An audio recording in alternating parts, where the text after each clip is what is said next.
Germany దేశానికి చెందిన మనోవిజ్ఞాన శాస్త్రవేత్త ఎబ్బింగ్హాస్ 1885లో ఆన్ మెమరీ అనే ఒక గ్రంథాన్ని రాయడం జరిగింది.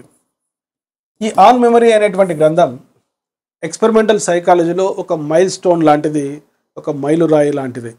ఎబ్బింగ్హాస్ తన స్మృతిని తాను పరీక్షించుకొని కాలం గడిచే కొద్దీ విస్మృతి శాతం ఫర్గెటింగ్ ఎంత జరుగుతుందో వివరించడం జరిగింది.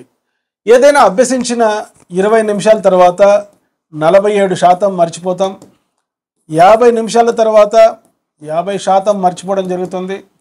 ఏదైనా అభ్యసించిన తర్వాత 1 డే తర్వాత దాదాపుగా 66% మర్చిపోతాం, 2 డేస్ తర్వాత 72% మర్చిపోతాం, 6 రోజుల తర్వాత 75% మర్చిపోతాం.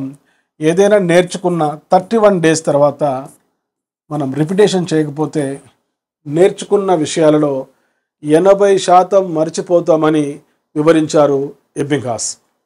టీజీడీఎస్సీ 2024లో ఈ ప్రశ్న అడిగారు. ఎబ్బింగ్హాస్ ప్రకారం నేర్చుకున్నప్పటి నుండి 1 రోజు వరకు జరిగే విస్మృతి, 2వ రోజు నుండి 31 రోజుల వరకు జరిగే విస్మృతితో పోల్చినప్పుడు ఎక్కువగా ఉంటుంది, తక్కువగా ఉంటుంది, సమానంగా ఉంటుంది, అనిశ్చితంగా ఉంటుంది. ఎప్పుడైనా ప్రశ్న చదివినప్పుడు మల్టిపుల్ చాయిస్లో ఆన్సర్ తెలియకపోతే ఆన్సర్ పరస్పర విరుద్ధ వాక్యాలలో ఉంటుంది, అపోజిట్ స్టేట్మెంట్స్లో ఉంటుంది. ఇక్కడ అపోజిట్ స్టేట్మెంట్స్ ఏంటి? ఇక్కడ ఎక్కువగా ఉంటుంది, తక్కువగా ఉంటుంది.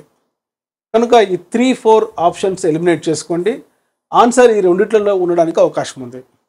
ఒకసారి మీరు ఈ డేటా గమనిస్తే నేర్చుకున్నప్పటి నుండి 1 రోజు వరకు జరిగే విస్మృతి ఎంత అంటే 66% వరకు ఉంది.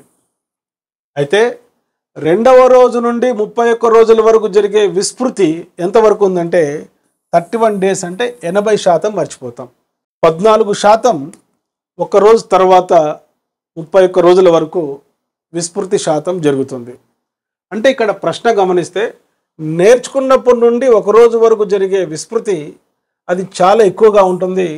2వ రోజు నుండి 31 రోజుల వరకు జరిగే విస్మృతితో పోల్చినప్పుడు. According to Ebbinghaus, the forgetting that occurs in 1 day from learning when compared to forgetting that occurs from the 2nd day to 31 days is more.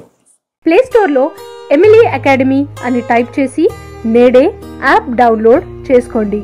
All the best.